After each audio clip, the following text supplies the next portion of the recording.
talk is going to be delivered by Professor Daya Shankar Kulshreshtha sir. So he is from the University of Delhi University. So he is an eminent professor in the field of physics and working for many years. And his contribution has been immense in the field of our science, in research in physics. So he will be basically giving a talk on gravity, supergravity, and quantum gravity. So I hope we will all be benefited from his knowledge in this particular field.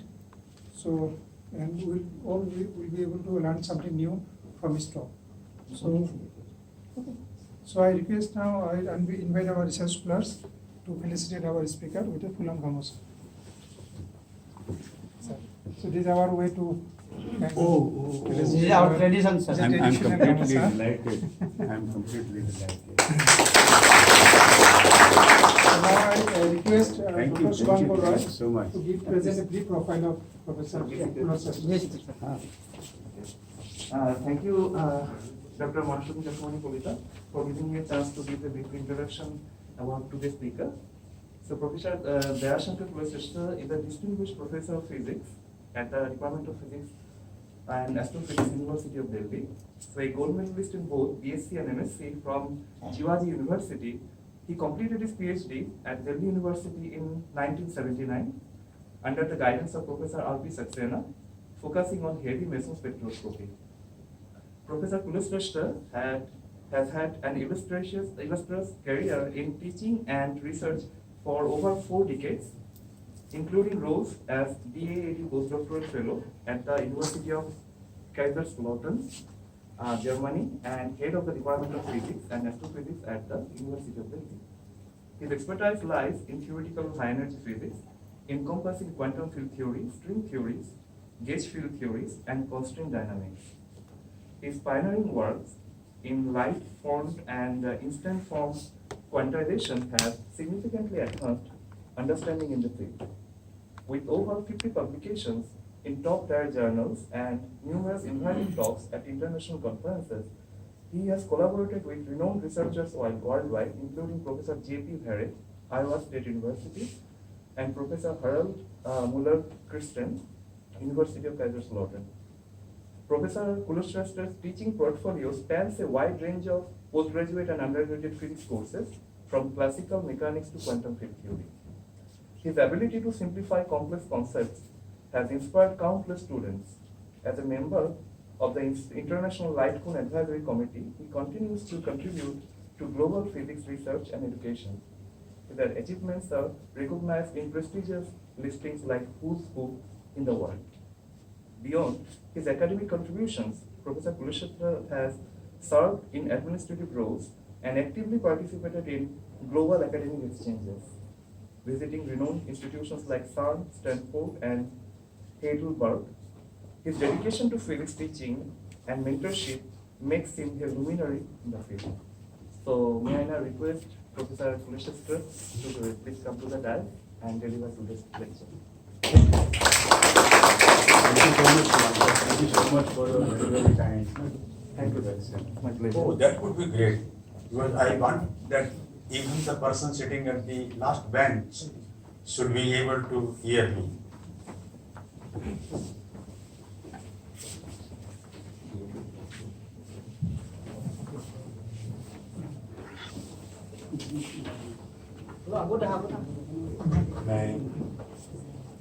You want to come here? I think that would be a better place. All right. So,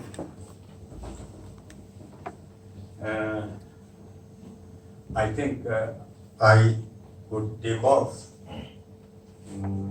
already, and I, with my great regards to all the distinguished faculty and distinguished dear students of this great university, Gauhati University, and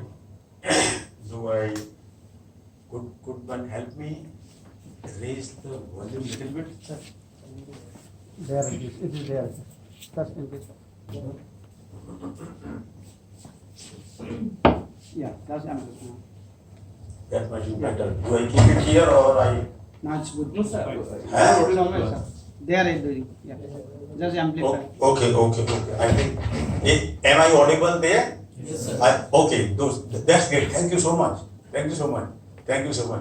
I think now I feel more comfortable because I make sure that I am really audible, because my talk has to do only with listening to me and with talking to me, rather than I have nothing to show you anything except to have some conversation with you. Okay, so thanks Subhankar once again for your kind words, and I'm grateful to the entire department here for their warm, kind hospitality to me at this place. This is my first visit to Assam and first visit to this university.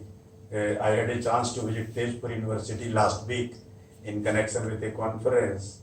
Kushal was already there, and Professor Madhurya was also there. Please give my regards to him when he is back. And fine. So I like only the fundamentals of physics and cutting across the fields.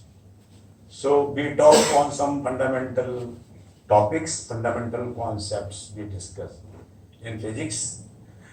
Still, as a means, I have chosen this gravity, supergravity, and quantum gravity. So we will develop this story in about an hour, so that at the end of my talk, or even during the talk, you are able to appreciate that I am able to communicate to you some important concepts and the important steps. How do we understand the basics of physics in this direction? Okay. So, as we all know, our universe was born something like 13.7 billion years ago, during the so-called Big Bang.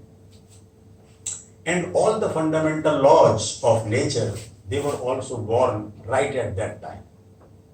And we are trying to understand them gradually.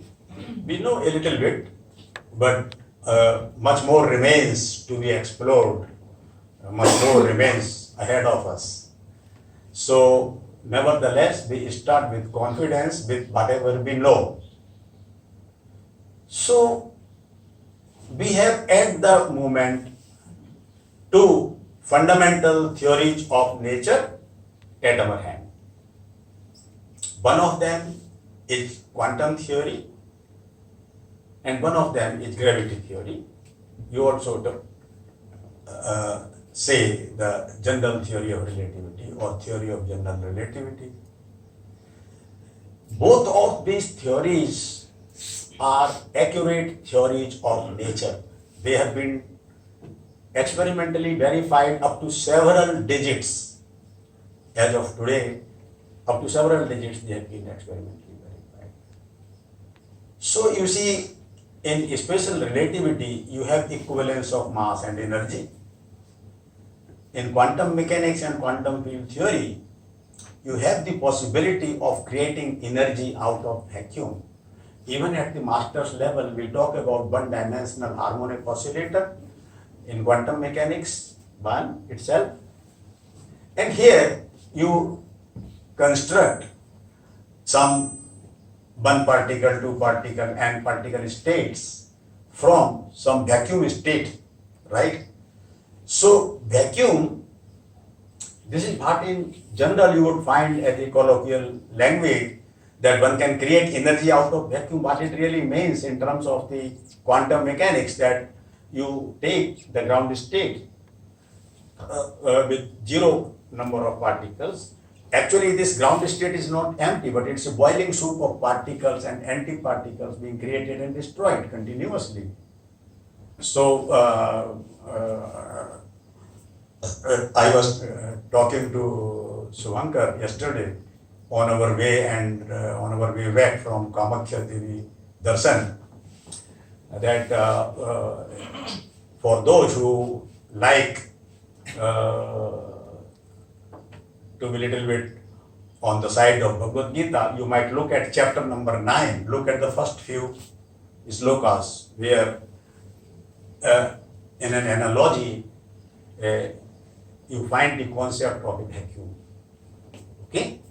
So now, but now we know what we do in quantum mechanics. You start with the ground state, you operate on this with the creation operator once you create a one particle state. So what happens? Annihilation operator would, creation and annihilation operators, they actually increase or decrease the eigenvalue of the state by 1 quantum unit of energy h cross omega. You operated once with a creation operator, it is increased, you operate on it with the annihilation operator, it decreases by 1. And if you operate on this by the product A dagger A, for example, if you denote it, so this is the number operator. In field theory, it would be the same, it would be called as number density operator. The only difference in field theory and quantum mechanics is that there, this A dagger A and N, the number operator, they become functions of K, the momentum. Okay? So, therefore, in the international standard literature, the authors, famous authors like J.J. Sakurai, they refer to them as Brahma, Shiva and Vishnu. So, the creation, annihilation and preservation operators. So, which is quite consistent with our Bharatiya philosophy. I would call the Indian philosophy. So, now, in this, you have